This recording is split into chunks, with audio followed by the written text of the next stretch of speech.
I've been a national park ranger for close to 2 decades. Protocols have changed a lot in that time. I write this just to try to keep people safe for the next time you venture to the big outdoors. Let me tell you about the last park I worked. I can't be too specific about the location for my job's sake. Anyway, we had clusters of campsites that we rotated annually. The idea was to prevent one group from getting overused and worn down. Let nature regrow a little bit. The winter had just passed and our big summer season was a few months away. Sent out to check the suitability of the campsites to decide which ones need time to recover and which ones we can open up. Winters here are cold. Not too many people camp during the winter aside from rugged masochists and Boy Scout troops led by people who believe they're rugged masochists. I didn't expect to find much out of the ordinary. The first site was clear, ready to go. So I'm trekking to the next site. I see what looks like some debris and junk down a ways in a river valley. Looks like some jackass has set up an unauthorized camp down there. Usually when that happens, they leave garbage and smoldering fires. This is going to be a pain to clear up, I'm thinking. I approach seeing the telltale wreckage of what must have been one hell of a party. Shit scattered everywhere, the skeletons of tents still raised up in blood. I stop. Time stops with me. Pools of blood are spread out along the ground, next to signs of something heavy being dragged into the brush. I pull off my radio off my belt, pause. Then I pull up my Glock out of my holster and rack one round. Now I'm a certified law enforcement officer, but I haven't had to use my gun in a long time. I quickly look around for any movement and then get on my radio to call in for backup. While I wait, I listen. Silence. Silence in nature isn't good. Prey get quiet when they sense a predator, and I hope all the birds are still being quiet on my account. I edge forward slowly, looking for anyone or anything. A shredded plastic cooler, a tent that has been annihilated with more blood splashed up the walls and inside. People died here and I know it. You can't lose that much blood and just walk off. But no people, shreds of clothes and little viscera drawing all on the goddamn files here. But no people. I've seen bears rummage through camps and destroy anything that looked edible. There are wild hogs here that cut trails through the deep brush and are even more dangerous than the bears, but this isn't either of them. The devastation here is just too much. Some scourge of God came through here and just ripped everything to pieces. Finally, backup arrives and I'm sent to report to HQ. They even brought medics out here. I don't know why. There's no one here to save. One of the new recruits vomits at the scene. I'm glad to get the hell out of here. I get back and HQ is abuzz. Only 4 people work here, but calls are ringing, printers printing, and the air feels electrified. The manager sees me and signals me to his office. He's pale, ashen looking with bloodshot eyes. I sit down by his desk and he goes to the door and locks it. I've never seen him lock that door. He asks me what I saw. I tell him, uninterrupted. He looks even paler afterward and his hands trembling a bit. There's a very long pause and I expect more questions. He doesn't ask any. I leave, then hear the door lock behind me, and after a few minutes, I hear him call someone up. A long, low conversation ensues. I never see him again. Word comes down from on high. We're assigned a new manager, one who excels at what he calls crises. His first order of business, a controlled burn of the unauthorized camp and the sites closest to it. I'm not arguing. I watch the smoke rise in the distance and pray that's the end of it. New orders. Relocate the existing campsites closer to HQ. Before we do that, we stake out a few trail cameras in the new locations just to make sure it's not in the middle of a nesting ground. We put up a few cameras pointed at the hog trails through the brush for good measure. A couple days pass, We go out to collect the footage. The new manager takes it all and starts studying it in his office. A couple hours into reviewing, he freaks out, starts screaming and yelling. He gets on the phone, calling up the line, spitting more obscenities. He spends the rest of the day and night in the office, calling up specialists and planners. Next morning, I show up for a meeting. Manager doesn't look like he slept. Massive changes afoot, he says. Lays out our new plans, including massively bright lampposts circling the park border, as well as floodlights around the ranger station. Campsites need to be moved in even closer. Clear lines of sight from the light if possible. I butt in, telling him that defeats the point of going camping. If you're going to go on a short walk through the grass and set up so close you can see the parking lot, he tells me to shut up. That's it, just a start. The park now closes at sundown, sharp. We're also now required to have a long gun on our person at all times. Now, it isn't uncommon for rangers to carry an AR-15 or a Remington 870 shotgun going out in the deep woods. There are wild and rabid animals out there. The real concern are massive pot growers. They aren't your chilled neighbor who hides a few plants behind the tomatoes. They run the spectrum from large-scale suppliers who like their privacy and dislike law enforcement to anti-government crazies who think we have no right over them. The true patriots. Both groups have a few common points. They tend to be well armed. They do not like lawmen, and they won't shy away from taking a pot shot at some dumb poor ranger who found himself in the middle of their fields. Keep in mind, Elliot Ness, Mr. I thought Al Capone had won, got scared off busting up Appalachian moonshiners because they constantly sniped at him in the foothills. They shoot to kill. Those are the reasons we keep the big guns around, not routine patrols. I drew the short straw and got the overnight shift. Manager tells me more changes to protocol will be listed when I return. Overnights used to be easy. Monitor the radio, bust up parties, check for poachers. They're operating nearby. Make sure the force doesn't burn down. I clock in and per instructions, go to the gun cage. My, things have changed. Our shotguns have new rifle barrels so they can handle solid slugs we've been issued. It's the kind of firepower you want to take down a charging bear. God forbid you ever need it. The AR-15s have been stepped up too. The old 15-round magazines have been replaced by 30-round ones. Someone even snuck us in hollow point rounds. Makes no damn sense. Shooting in the woods, you need a full metal jacket ammo so the rounds don't go wild when they touch a twig. Hollow points exist just to do more tissue damage. This is ridiculous. This is overkill. We're not a war zone. We don't need this firepower. Next to the radio, there are new instructions. Now, we're not allowed to directly respond to emergency calls. We can reply, figure out the issue, then we report to a new phone number I don't recognize. Time passes slowly tonight. I'm not even allowed to leave the building until sunup.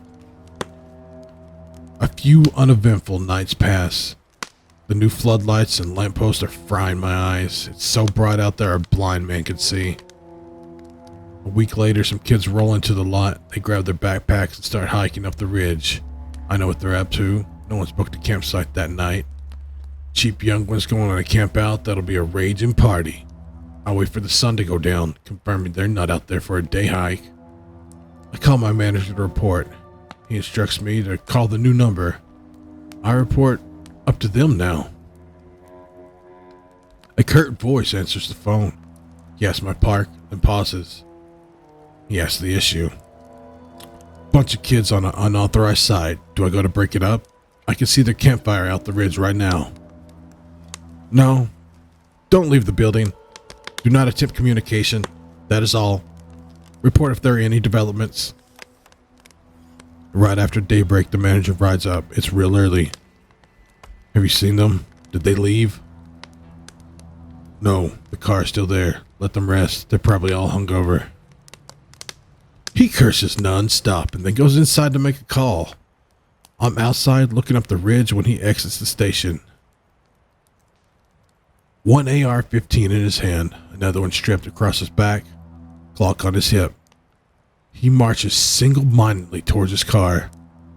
I try to ask him what in God's name he's doing, but he isn't listening or responding. He takes a jerry can of gasoline from his car and marches up the ridge. I yell after him, to no reply. I considered following him. That doesn't seem like a good idea. I go back inside and call the number. The same curt voice, the same direct questions. Yeah, the manager went up to the campsite armed to the teeth and carrying gasoline. What the fuck do I do? Stay there. Do not interfere. Backup is inbound. Report if there are any developments. About the same time, I start to see smoke wafting off the ridge. 2 vans riding to the lot at screaming speed. A dozen men heavily armed and armored exit quickly. I go out to check. Who are you guys? What's going on? The men are all lined up with impeccable military precision. One of them, a commander, I assume, exits the vehicle as he says. Which direction did he go? I mean, he's up there. I point at the increasing smoke. The men fan out and start jogging up the ridge. I hear rifles cocking as they leave. I try to shout after them, but no response. I look at the vans they came in. Large, nondescript. They just say, DOI response team on the side. Half an hour later, they return, dragging the manager with them. He's bound in zip ties. He screams. I did what needed to be done, trust me. It's worse than that they thought. We can't stop this. Burn it all. They throw him in the back and sedate him. The commander approaches me. My neck hairs bristling cold fear. I need to see the office. All computers and anything with the hard drive is coming with me. You mentioned videotapes. I need those too. I unlock the doors and they ransack the place. Everything is taken. Printed reports from the last few years disappear into those vans. Videotapes are bagged up and held by the commander himself. He studies the gun cage. Cute. You're out of your league, he scoffs. Finally, they found everything they looked for, the commander tells me. Call the number. Tell them it's contained. You need a new superior. Also, don't talk about this to anyone. They leave. Just on cue, the fire brigade and a few news vans show up. The fire is contained. News reports say rumors of missing campers are unsubstantiated at this time. Still, the rumors alone are enough to scare this season's campers. The quick change-up of managers is chalked up to bureaucracy. The press dies down after a week or two. The new manager is very good at dealing with them. Thankfully, with no new campers, our now even shorter open hours, we can get more work done around here. Rebuilding the station took some time, and we just set up the new campsites. They're practically spitting distance from the station. Nothing dramatic happens for a few days, and then on a whim, the manager tells us to set up some cameras around the station and the campsites. There's usually so much human activity around here you could see some raccoons from time to time. Maybe the rare, hungry bear, but we humor him and set them up all around. A couple of days pass. We collect the footage. I play poker with one of the rookies while the manager watches hours of footage on an empty but brilliantly illuminated parking lot. Then he gets the footage around the station. Screams come from the office. We barge in and he's stamping on the camera's hard drives, gibbering things I can't understand along the lines of, told me it was clean, safe, no recent activity. Bullshit here. I'm not gonna do it. He barks at us to leave. Later, he makes a call. Rookie goes up to the door and listens in. Rookie comes back reporting. Yeah, he's demanding a transfer. Says they lied to him. Something about they didn't do their jobs properly and he's not prepared or equipped here. Then I just heard the phone click and some sobbing. Hours later, my manager exits the office. His shoulders are slumped and defeated. We cut our hours even further. Practically open on weekends only. We have a full staff ready those days, but a skeleton crew the rest of the time. Campers are required to check into one of the closest sites. No campsite, they're told to leave. We're not authorized to leave the station after dark under any circumstance. In an emergency, do not call 911. We call the number and do exactly what they say. We draw straws for who gets overnight shifts. Why we need to stay overnight if we can't do anything is beyond me. I asked the manager about it and he said that's just standard protocols to have someone on hand to report any irregularities overnight. I have to work my overnight shift. I keep the phone close, the number dialed in, ready if I need to call. It is a bad night. I just wind up pacing around with my shotgun, glancing into the bright floodlights, trying to see what's past them. I hear crickets and it relaxes me. Prey is quiet when predators are around. It's a long night. The next night, my manager draws the short straw. He seems resigned. At the end, we all take a turn. He brings the brightest damn tactical flashlight I've ever seen. Said he just bought it because he's afraid of the dark. He isn't really. He's afraid of the things in the dark. I get a phone call at 3 a.m. It's him. Get over here now and bring guns. What? You have a damn arsenal. Now! Oh, I swear to God, I fucked up. Oh man, I think they're attracted to the light. I called that number and all they said was back up, be here in the morning. No, fuck, goddamn. I hear the piercing staccato of gunshots, a pause, more gunshots, screaming, scuffling, and the line goes dead. I call the number. A new terse voice answers. Look, I work at Park. I just got off the phone with so-and-so. I just spoke with so-and-so. What can you report? Something bad happened. It's serious. I heard gunshots. We will have backup there as soon as possible. Did he say anything else? Yeah. He said they thought they were attracted to the light. Doesn't make no sense to me. Interesting. Thank you for your report. The park is now closed. You will be reassigned. Goodbye. Click. Officially, the park was closed to be scheduled for a controlled burn. Let the old trees die and make room for new ones. There was nothing in the official report about what happened to the manager on duty. The public understanding was bureaucracies need to be shaken up on occasion. No one asked any more questions. I get transferred to a new park halfway across the country. Change of scenery and beautiful. Got some odd rules here too. Don't go far after dark. Don't carry a flashlight. Concerned about why. Why can't you use a flashlight at night when you need one? They won't tell me. Remember, be safe, everybody.